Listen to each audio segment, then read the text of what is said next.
Kalian semua pasti pernah makan buah-buahan seperti apel, jeruk, mangga, pisang, pepaya, manggis, dan sebagainya. Tetapi pernahkah terbesit di benak kalian bagaimana buah-buahan tersebut bisa muncul pada tanaman? Jawabannya adalah melalui fotosintesis yang secara etimologi merupakan gabungan dari kata foton yang berarti cahaya dan sintesis yang artinya penyusunan. Fotosintesis merupakan salah satu proses biologis yang paling penting di bumi karena mendukung seluruh rantai makanan dan menghasilkan oksigen yang diperlukan oleh tumbuhan dan semua makhluk hidup yang melakukan respirasi. Fotosintesis merupakan suatu proses biokimia yang dilakukan oleh tumbuhan.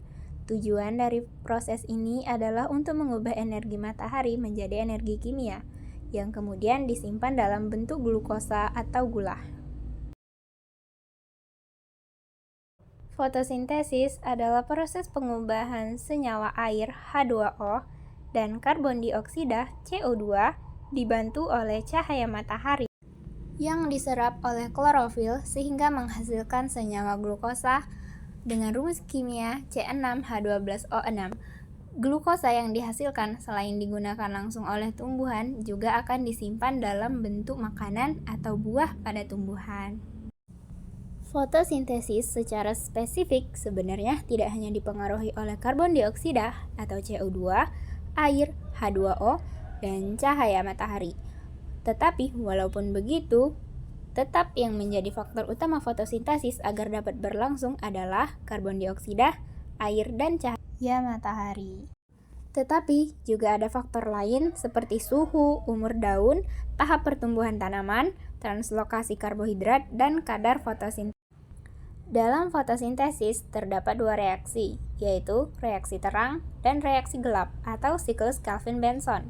Dinamakan reaksi terang sebab prosesnya membutuhkan cahaya, sedangkan reaksi gelap tidak membutuhkan cahaya. Tetapi, bukankah fotosintesis membutuhkan cahaya matahari? Mengapa ada reaksi gelap? Jadi, secara keseluruhan, fotosintesis memang tetap memerlukan cahaya. Namun, cahaya matahari yang diserap klorofil hanya digunakan pada reaksi terang. Dalam reaksi terang, terjadi dua proses yang menghasilkan molekul ATP dan ADPH2. Selain dua molekul tersebut, reaksi terang juga menghasilkan oksigen yang bisa dibilang hanya merupakan produk sampingan dari fotosintesis. Setelah reaksi terang, kemudian berlanjut ke reaksi gelap di mana molekul ATP dan NADPH2 diproses menjadi glukosa. Pada reaksi gelap tidak diperlukan cahaya matahari.